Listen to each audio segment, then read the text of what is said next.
that when people reject us, there's a tendency to be saddened or be depressed about that. And he said the way that you counteract that is you leap for joy. The instructions of Jesus, when you're persecuted, receive that persecution with joy, he says. Now I want you to understand that the Bible teaches us that we can overcome oppression. And I want to talk to you about that today. The first step to overcoming oppression is learning to identify the root of oppression.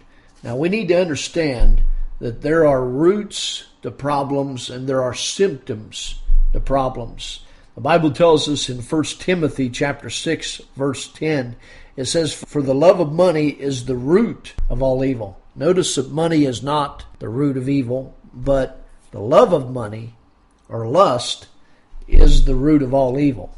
And in Hebrews chapter 12 in verse 15, it says, "Looking diligently lest any man fail the grace of God, lest any root of bitterness springing up trouble you, and thereby many be defiled." Again, we have a reference to the root of bitterness or the root of evil. And I think it's important for us to understand that when somebody is depressed, when somebody is feeling oppression, or if somebody is depressed, the depression is really just a symptom of the problem. The problem in reality, there's a root somewhere that's causing this. Now, if you would go out into some of the pastures here in the Midwest, you would notice some of the pastures actually have thorns and thistles that grow. And the thorns and the thistles seem like the problem, but really you can cut it off. You can cut that weed off, and yet it'll continue to spring back and grow back. The problem is the root of those thorns and thistles that need to be killed so that it doesn't grow back. And it's the same way with these symptoms, this symptom called depression.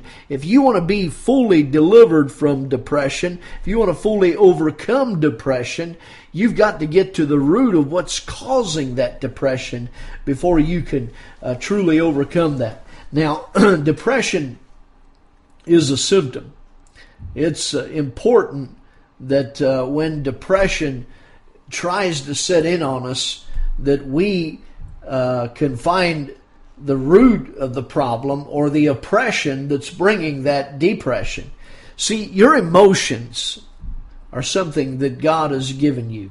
He's given you the ability to experience both positive and negative emotions. There's some good kind of negative emotions. Now, some people think it's wrong to experience any kind of negative emotions.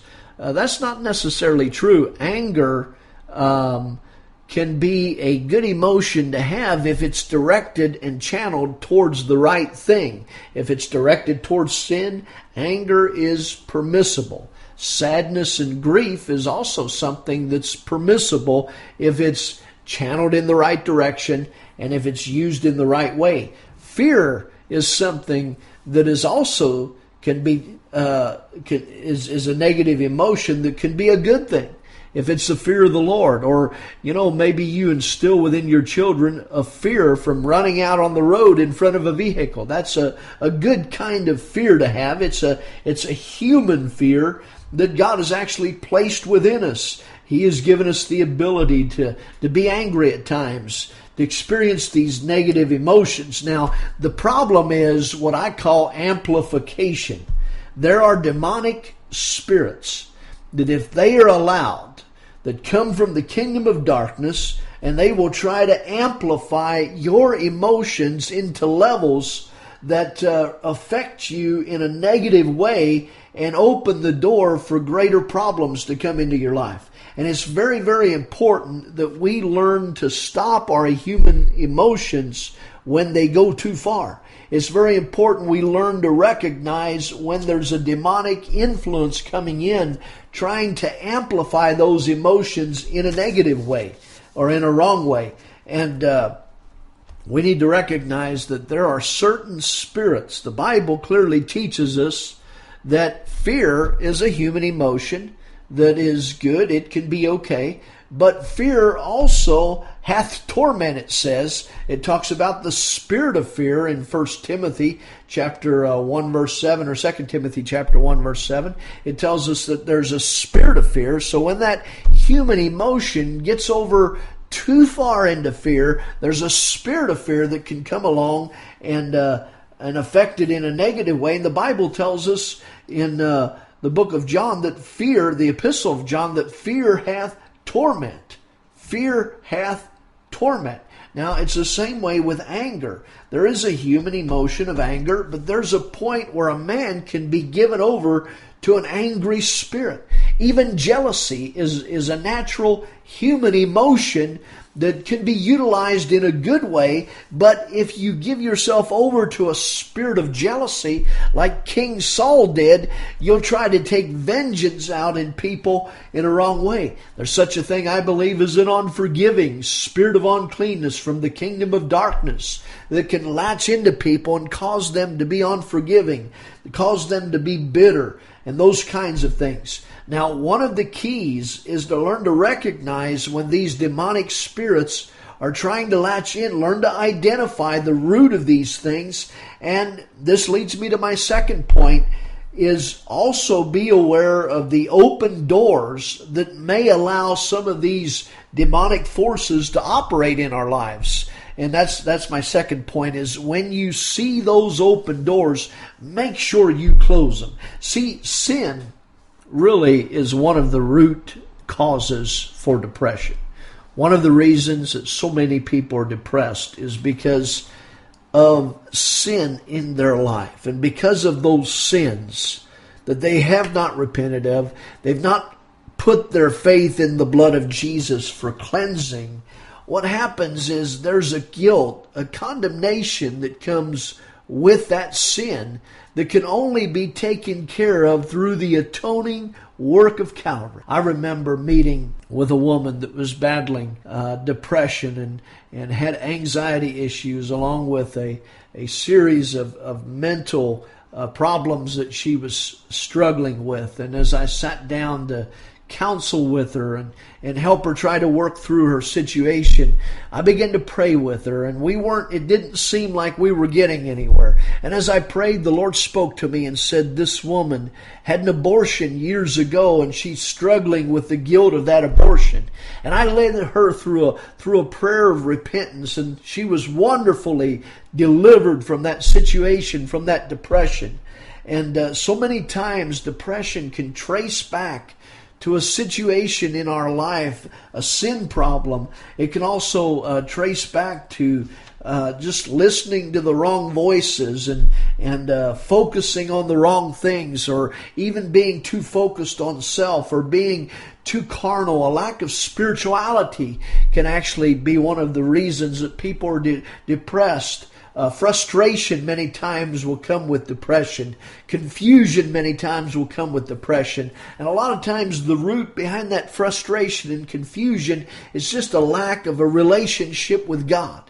And brothers and sisters, I'm here to tell you today that there's a way to overcome oppression. And a lot of it starts with just getting back and identifying the root, or the open door, and closing those open doors that have been allowed in your life for these oppressions to come in. In Proverbs chapter 4 and verse 23, it says these words, "Keep thy heart with all diligence." Now, why do we need to do that? The rest of the verse says this, "For out of it are the issues of life." Out of it come these wrong negative emotions. Out of what comes out of this heart condition, this wrong heart condition, is really what opens the door sometimes for problems to come in. Another key way to close the door to the enemy in the area of depression has to do with what 1 Peter chapter 5 says. In verse 5 it says, "Submit yourselves unto the elder, ye younger." It says, "Yea, all of you be subject one to another, be clothed with humility, for God resisteth the proud and giveth grace to the humble." One of the keys to overcoming is this word grace. When there's grace from heaven for your situation, walk through your difficult time, your hour of temptation, your time of trial, if there's grace given for that, what happens is you'll be able to come through that situation and maintain a peace and a joy. Now, it goes on to say, verse 6, humble yourselves therefore under the mighty hand of God, that he may exalt you in due time. And then verse 7, casting all your care upon him, for he careth for you. What a wonderful promise that is. When you cast your cares upon him, he will care for you. And that right there is one of the keys to overcoming this thing called depression or oppression, is when you take the cares of life, the things that happen to you, the things that people do that may offend or cause things to rise in your heart towards them. If you take those things, you cast those cares upon the Lord, you release those people, you release those situations unto the Lord, what it can do is it can set you free from having to grieve over that care and over that situation. Now, the third thing I want to talk to you about that's a key step in overcoming oppression is to put your faith in the blood of Jesus. The Bible tells us in 1 John chapter 5 and verse 8, there are three that bear witness in earth, the Spirit, the water, and the blood. These three agree in one. These three agree together, the Spirit of God, the blood of Jesus, and the water, which I think is a reference to the washing of the water by the Word. But those three agree with each other, and as they agree together, when you and I come into agreement with them, what it does, that's called faith. When we agree with what the Word of God has to say, when we agree with what the Spirit of God has to say, when we agree with what the blood has to say, the blood of Jesus, the Bible says that that blood that Jesus shed speaketh better things than that of Abel's. It has a voice. It cries out on your behalf. And when you put your faith in the blood, when you put your faith in the Word of God, when you put your faith in the Spirit of God, and you trust them, you come into agreement with them, what it does, it brings you out of depression and into victory. This is a wonderful thing. One of the last things I want to talk to you about that's so important in overcoming oppression is to stand your ground against that oppression. I encourage you to speak to that oppression. Talk to it. If you feel yourself being oppressed by the enemy, stand up and say, devil, I command you to get your hands off of my mind. I command you to get your hands off of my life. And I command you to loose my thought life. In the name of Jesus, I resist you. The Bible says, resist the devil and he will flee from you. It says, draw nigh unto God and God will draw nigh unto you.